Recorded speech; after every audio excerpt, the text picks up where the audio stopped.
आज की कहानी किले का अदृश्य निवासी। ये कहानी एक अदृश्य दोस्त और एक पुराने किले के बारे में है। हैदराबाद के एक पास के एक छोटा सा गांव था जिसके किनारे एक पहाड़ी पर एक पुराना आधा टूटा हुआ किला था।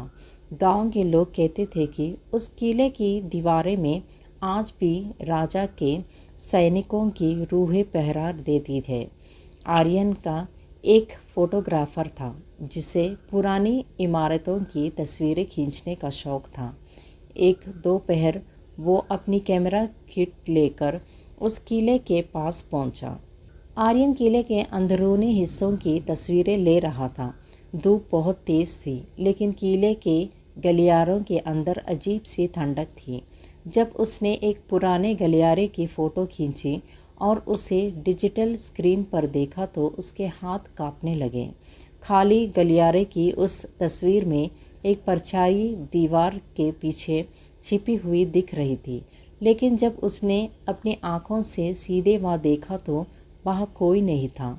जैसे जैसे शाम ढलने लगे, आर्यन को लगा कि कोई उसके कान के पास फुसफुसा रहा था, क्या तुम मेरी भी एक तस्वीर खींचोगे? आर्यन ने घबरा कर पीछे मुड़कर देखा। वो एक छोटा सा बच्चा खड़ा था। उसके कपड़े बहुत पुराने ज़माने के थे और वो मिट्टी से सना हुआ था। आर्यन ने सोचा शायद गांव का कोई बच्चा हो सकता है या यहीं खेलने के लिए आया होगा। उसने डर छुपाते हुए पूछा, बेटा तुम यहाँ क्या कर रहे हो? घर जाओ, अंधेरा होने वाला है। बच्चा बस मुस्कुराया और बोला, मैं यहीं रहता हूँ बरसों से। आर्यन ने उस बच्चे की एक फ़ोटो खींची। जैसे ही उसने कैमरा चेक किया, उसकी छींक निकल गई। फ़ोटो में वो बच्चा नहीं था, बल्कि एक धुंधला सा कंकाल खड़ा था जिसने वही पुराने कपड़े पहने हुए थे। आर्यन ने भागने की कोशिश की, लेकिन किले के सारे दरवाजे अचानक अपने आप बंद हो गए। वो बच्चा अब उसके सामने नहीं था, बल्कि उसकी आवाज़ हर दीवार से गूंज रही थी। अब तुम भी इस तस्वीर का हिस्सा बन जाओगे। अगले दिन जब गांव वालों ने किले की तरफ गए तो उन्हें आर्यन के कैमरा ज़मीन पर पड़ा मिला था। कैमरे में आखिरी फ़ोटो एक पुरानी दीवार की थी। जब उन्होंने उस फ़ोटो को जूम किया तो देखा कि दीवार के पत्थरों के बीच एक चेहरा दिखाई दे रहा था। वो चेहरा बिल्कुल आर्यन जैसा था, जो मदद के लिए चिल्ला रहा था। आज भी लोग कहते हैं कि उस किले की दीवार में नए चेहरे जुड़ते हैं। गांव वालों ने आर्यन का कैमरा तो ढूंढ लिया था, लेकिन आर्यन का कहीं अता पता नहीं था।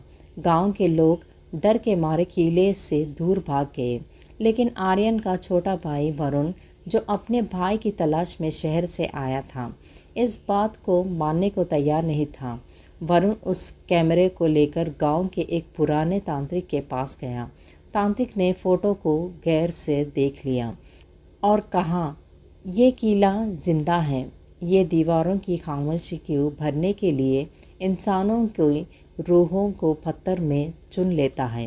तुम्हारे भाई को वापस लाने के लिए तुम्हें उसी समय किले में जाना होगा जब सूरज ढल रहा हो और चांद निकल रहा हो। वरुण उसी शाम हिम्मत जुटाकर किले के अंदर दाखिल हुआ। उसके हाथ में एक टॉर्च और तांत्रिक का दिया हुआ एक पुरानी धातु सा किला था।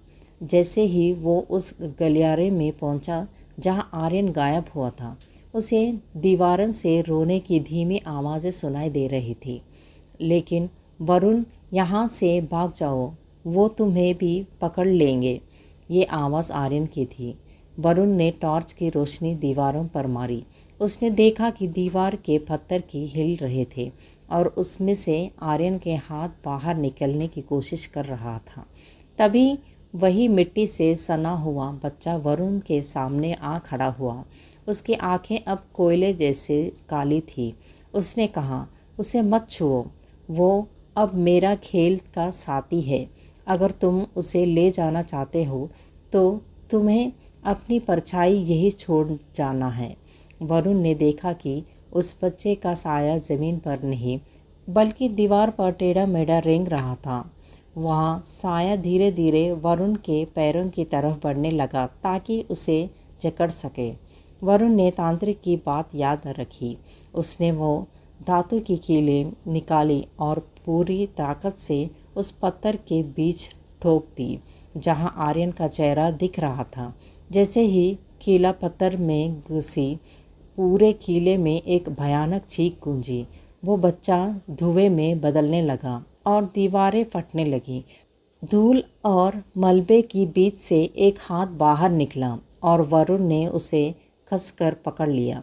वरुण ने आर्यन को खींचकर बाहर निकाला। दोनों भाई पागलों की तरह किले से बाहर भागे और तब तक नहीं रुके जब तक वो गांव की सीमा में नहीं पहुंच गए। आर्यन बच तो गया, लेकिन वो अब पूरी तरह से इंसान नहीं लग रहा था।